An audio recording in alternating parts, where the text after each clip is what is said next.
Obviously very disappointed, we were all sure, and what your message to the players was in the minutes following the end of the game. Yeah, very disappointed. It almost feels like 2 years ago against New Zealand again, where we actually played a good game of cricket. I can't fault the game that we played today. We threw everything at New Zealand, possibly 20 runs short if you're really harsh on yourself, but it was a tough wicket. And in the field and in the ball, the guys tried for 50 overs, and that's all I can ask for. There was a great intensity. Kane played a great knock. It's probably the difference between the two sides, just one guy just taking it through. The fact that we batted for a bit, got through a tough time getting a partnership together, then we lose a wicket. Then we batted again and got the partnership together. So it was a lot of stop-start. And with that, you lose out on 15, 20 runs. And that's what we were saying in the dressing room the whole time, was trying to get to 260, 270. That would be a really good score. So we did feel like we were just a little bit under where we wanted to be, but still runs on the board. If we bowl well, it will be a tough score.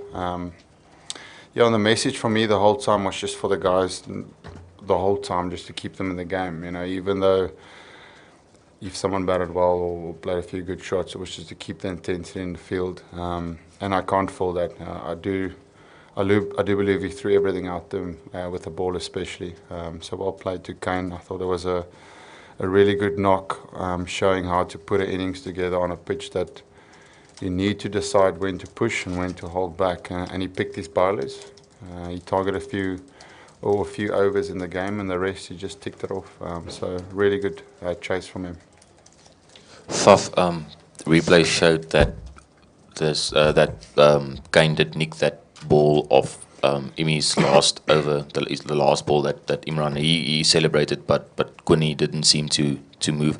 Were you guys aware that he did nick it afterwards, and could that have been changed the game? No, we didn't. We weren't aware of it. I think I was at Long on at the time, and I go on Quinny. Quinny is the closest to the action. He's always my go-to man.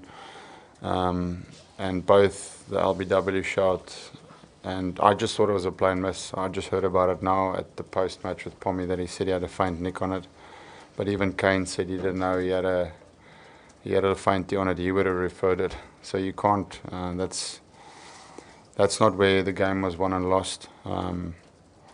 We had, I think, 20 runs short, and then we had one or two really, really tough half chances. If it was a perfect game, if we took that and Kane was out, the game would have been really tight. But it's that for me. That's not the difference to today.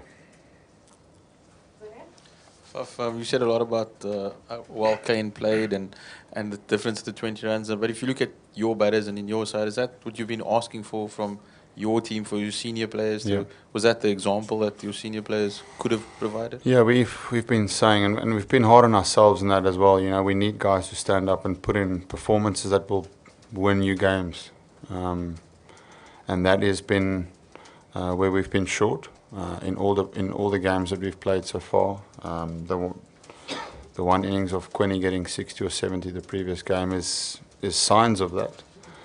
But we still need more. We want guys to put in match performances, runs, and as he showed, that's why I use him as a reference, that you need someone to go further, and we haven't had that, and that's purely the finger pointing back at us as a batting unit.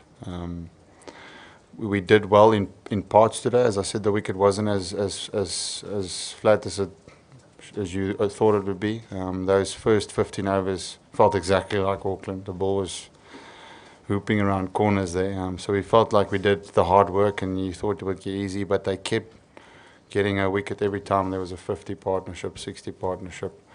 And you need that to go to 100, and you need one guy to bat through the innings. Rassie did a little bit of that, but it was a 60, 67. You need someone to get 100 plus. And that gives you that 15, 20 more runs that I speak of. Faf, you mentioned Kane targeting certain bowlers really well. Do you feel that maybe in the middle overs there could have been a bit more intent showed against de Grandome, Santner and that, just make it easier at the end? No, not really. Unfortunately, today it wasn't Andy's day. They scored freely off him, especially when he came back from the top end. There was a few more loose deliveries from them that you don't normally see.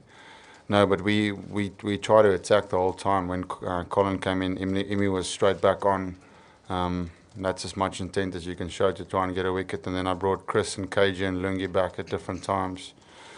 But having just 5 bowlers, he had to bowl 10 today, and that meant that at times he would have to come back. And unfortunately, today was probably his first performance of the tournament where he hasn't been unbelievable for us, which is normal. He's only human as well. But yeah, I think I can't fault the bowling unit today. I thought they were brilliant. They tried really hard. 5 or 10 runs in the field here and there, and then 15 with the bat. I thought it would have been a winning total. So, I mean, when you guys were batting. Oh, when we were batting. On 10 from the batsman. Yeah, he's a tricky guy. If you see, like he was moving the ball around the whole time, so the guys really struggled. But I mean, yes, the answer to that is of course you want to try and, as I said, individually you target a bowler that you think you can take down. So there was a period there where Colin was bowling with a spinner, where the spinner wasn't really spinning it that much. And perhaps there was an opportunity for us. But you could see, I mean, Aiden tried to take the ground home and he got out. The guys did try, but they found it really difficult with him, especially because he was moving the ball laterally. Is that the right laterally? Laterally. Yeah, so the guys tried, but everyone's feedback was that he was the hardest guy to get away. But yeah, you're right in saying there's possibly 10, 15 runs in the middle period there where there was a possible of just trying to put a bit more intent. But even with that, I thought we set up our innings pretty well. That's normally where you, your last 10 overs, you get a little cameo of someone, and you get to 260, 270, and that would have been a good enough score on this wicket. Faf, as we sit here, South Africa is still alive in this tournament. It will take some creative accounting to get them, apparently. But from the bottom of your heart, does it feel like it's over? Yeah, it's tough now. I mean, like you can feel the dressing room. The guys are they're hurting. I'm feeling 5 years older. My body is really sore after that. So we left everything out there, and that's all I can ask for as a captain. That the guys fight. They showed that. Unfortunately, we've just not been as good as the opposition that we've played against. New Zealand today was a little bit better than us, and that's a skill thing. It's not a hunger thing. It's not a determination thing. It's not a fight thing. So, yeah, I can't fault the team for that. Faf, you said it felt like Auckland a bit 4 years ago. It's New Zealand. 4 years previously it was in Dhaka. Again, New Zealand. What is it about this team that South Africa just can't get past? No, I think New Zealand is an excellent tournament team. If you look at statistically how they've played tournament cricket, when I talk about tournament cricket, it's probably ICC events. Their win ratio is up there with the best, the Indias and the Australias.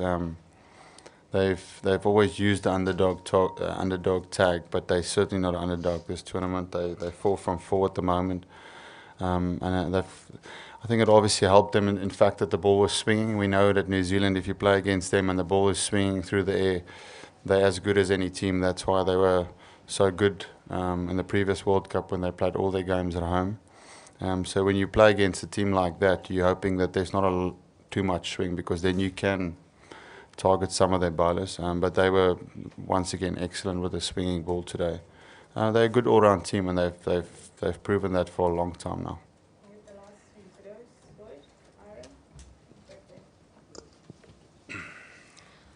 Faf, you've kind of touched on it a little bit, but just in terms of, you keep saying, we haven't been as good as the opposition that we've played. What do you think you can put that down to? Is it preparation in the lead-up? Is it the last 4 years? Like, just what is it? No, it's just pure numbers on the board. Batters getting the runs that they should. If you look at opposition, there's been big runs scored by batting lineups. You know, we've got a pretty youngish batting lineup. If you take Rassie, Aiden, guys like that, even Andy to a degree hasn't. You know, he's going really good with his cricket, but he's young in terms of putting innings together. So I think if you compare our batting lineup, especially our batting lineup to other batting lineups around the world, purely on a numbers point of view, that doesn't stack up with the rest of the world in terms of numbers. So we're not as experienced perhaps as other teams when it comes to that. But yeah, the reason why I say not as good as other teams is we're just not producing scores or innings that can win you games. I think the bowling they've been fighting this whole competition, probably bar the Bangladesh game where we were a little bit off. We need more runs. Faf, England have spoken a lot about their kind of 4-year plan and the clean-out that happened after 2015. Does South African cricket need something like that in terms of plans for 2023, starting immediately after this tournament and kind of picking players with the 4-year plan in mind? I think that will happen naturally with quite a few guys at the end of their careers. So you're probably getting 3 or 4 guys getting away from that, and then you will, you know, that depending on Cricket South Africa, how they feel in terms of what they believe is a good way forward. You know, they might want a complete change. You know, those are things you sit down and talk about.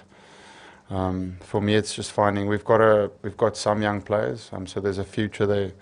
The young guys, you know, I've really backed them this tournament. I think they've got a great future ahead of them. Rassie has shown that he's the real deal. I think he's got leadership capabilities as well. He's standing up to be a strong man in a big tournament for us. You know, Andy has done well as a young guy. Aiden we know the kind of player he is. He showed signs today that he can do it. So, yeah, it naturally will happen. You'll probably lose 6 or 7 players after this tournament. Whether you want to change more than that, no, I don't think you need to do more than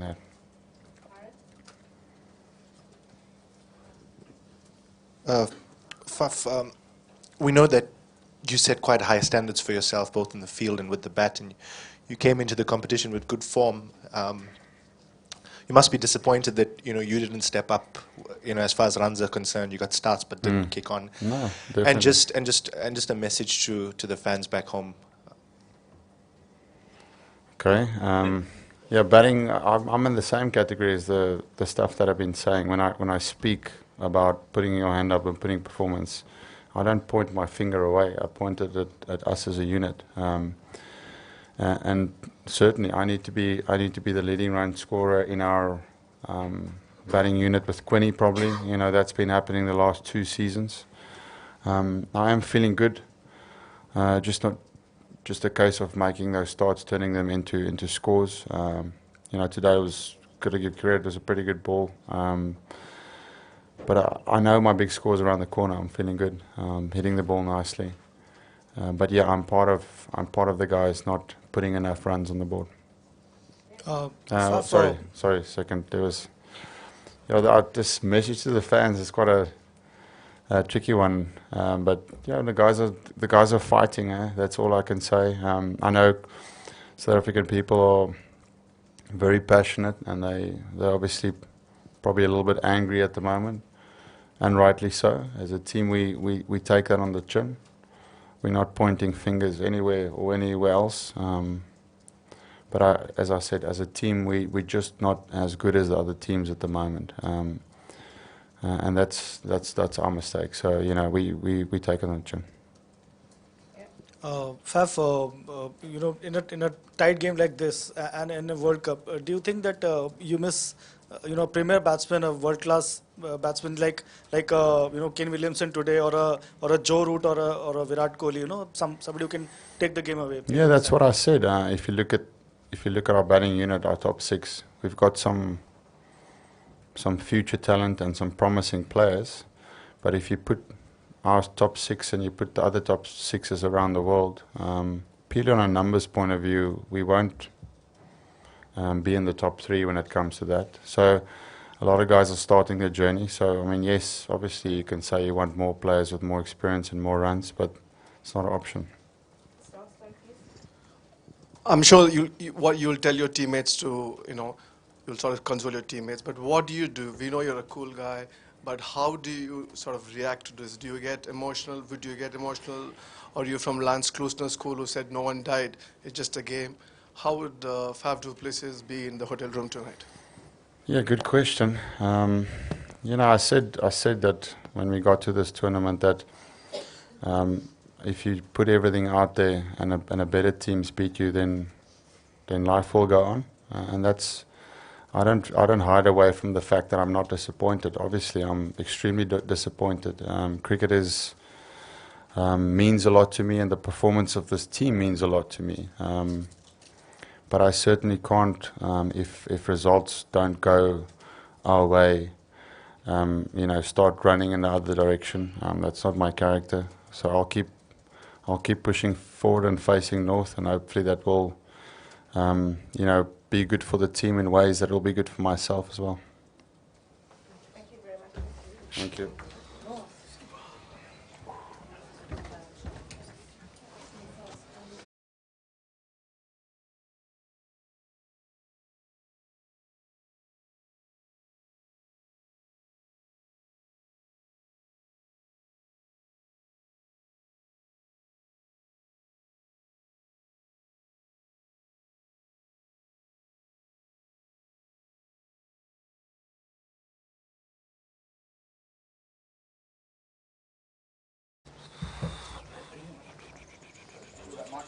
Yep. Cool. All right. Pop your hand up and I'll pass the mic to Andrew here at the front. Well, Kane, I don't think I'm alone. I think everyone's pretty stunned with that innings. But how did you go about constructing that chase? What targets did you set along the way? Because it was looking quite tricky there, I think, at 4 for 80. Yeah, it was just trying to build some sort of partnership to get the game into a death phase, I suppose, in terms of being able to play with a bit more freedom and try and get a bit of momentum. And we were able to do that in small bits, but obviously the partnership and the knock from Colin was outstanding in terms of swinging that momentum, and he hit the ball beautifully. Perhaps coming in fresh rather than trying to negotiate the surface prior might have been a positive thing, but it was certainly enjoyable batting with him, and a great game of cricket on a surface that was tough for both sides, and it required both teams to adapt, but often those sorts of surfaces create those sorts of games, so it was a great game to be a part of, but obviously nice to come out on top. Kane, there was a period, like say from overs 25 to 30 when you were hitting the fielders quite often.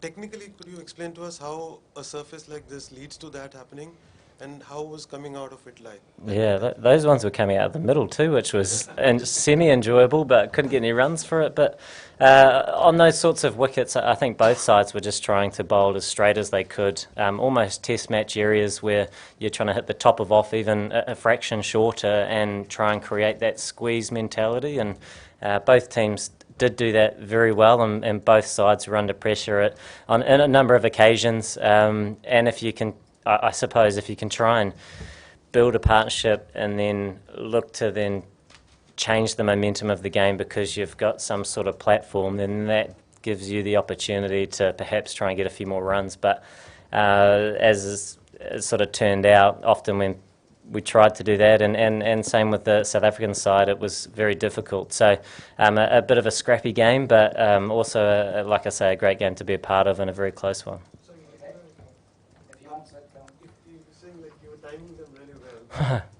Not a lot of them, don't get me wrong, but the ones I hit to the fielder, it was... Yeah, so obviously if you're bowling with those straight lines, it's difficult to hit across the ball when it is standing up in the wicket.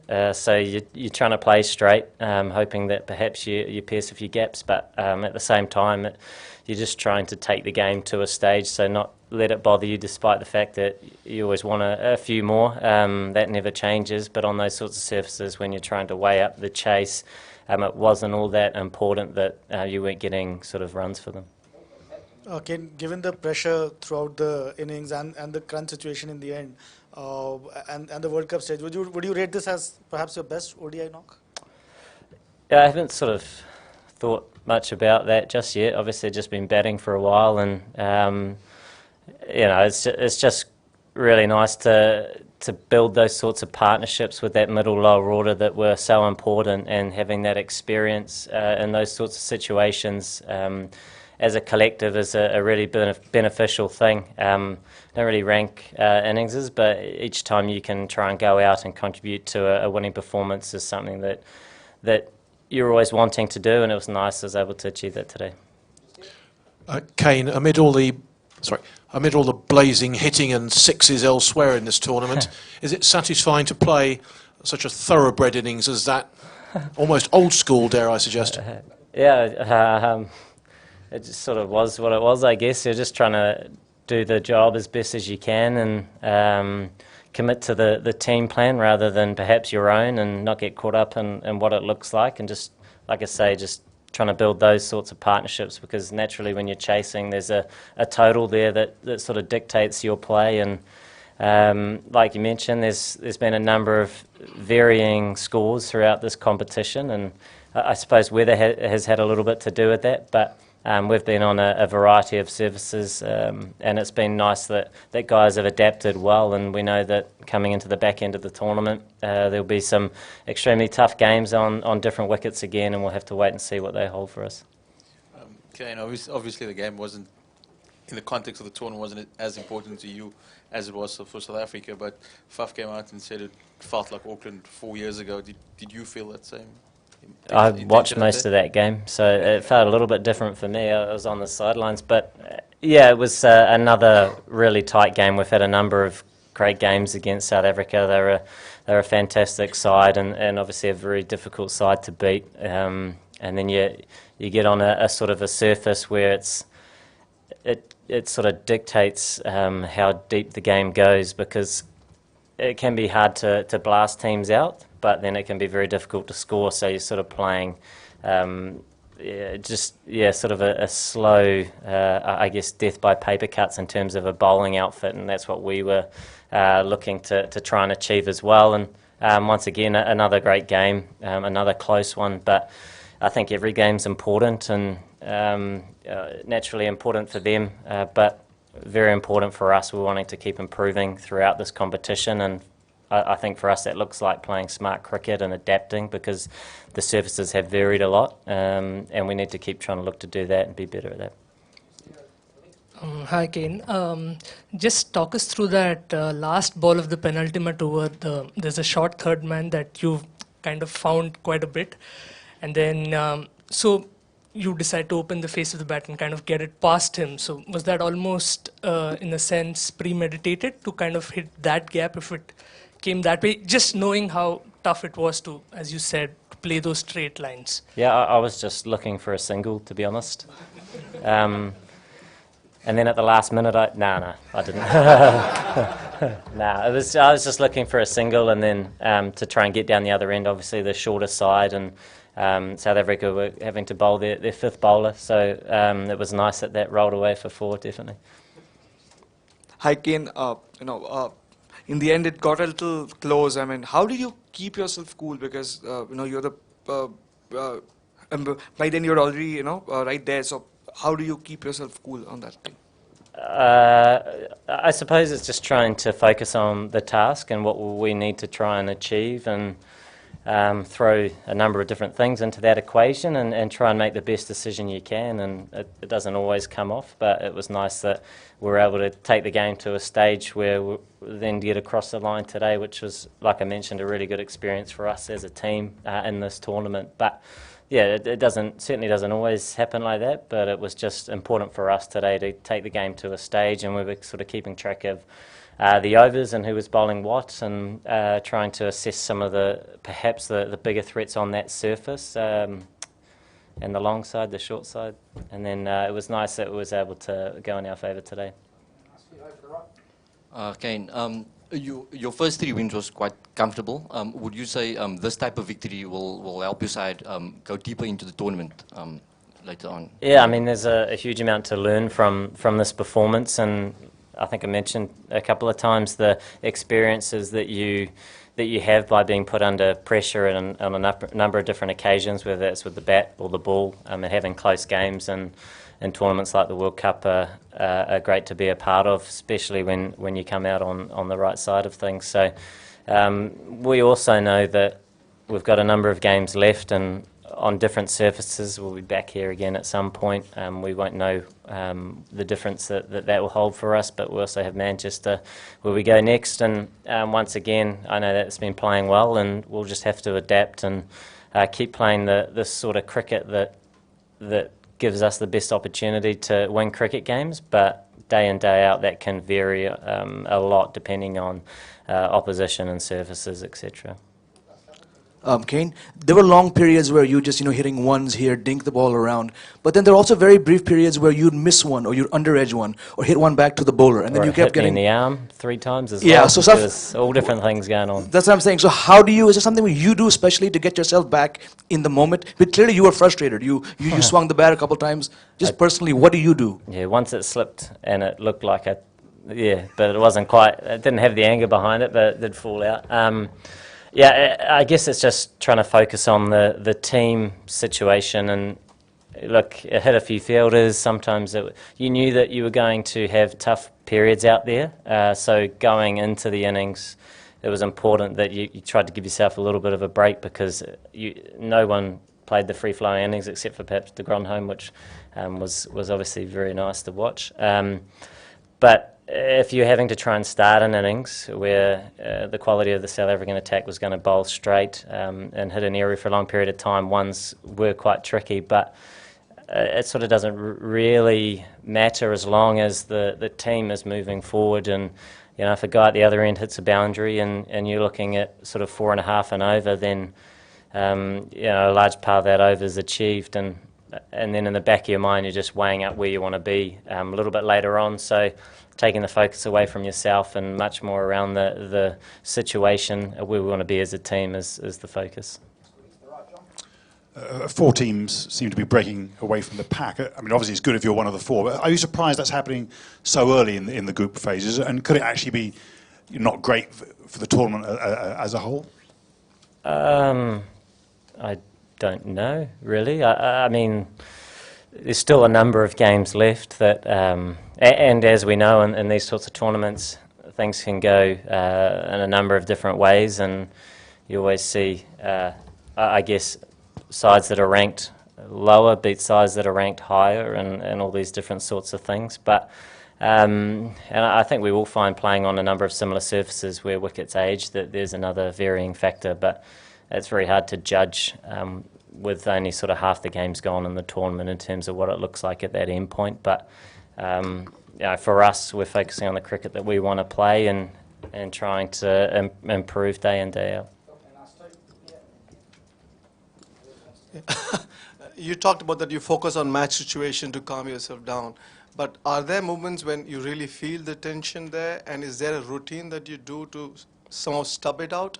Or you don't even feel the nerves? You always feel, some days it's free-flowing and you don't have to perhaps negotiate as much as other days. And I guess you're trying to be aware of it as much as you can. And then, like I mentioned, a little bit different if you're chasing a higher score, perhaps on a better surface, and you are required to perhaps push it at different stages. But with the total that we were chasing, albeit on a tough surface, it meant that if you were going to face dot balls, but if you're able to apply pressure at certain stages, it doesn't have to be right here, right now, which I guess is sometimes the thing that can cloud you. It can be in a few overs' time, and if you're able to communicate with your partner, hopefully that can help with decision making. And at the end of the day, you're just wanting to make the best decisions you can, despite at times struggling through different periods of an innings. And that's the nature of the sport, that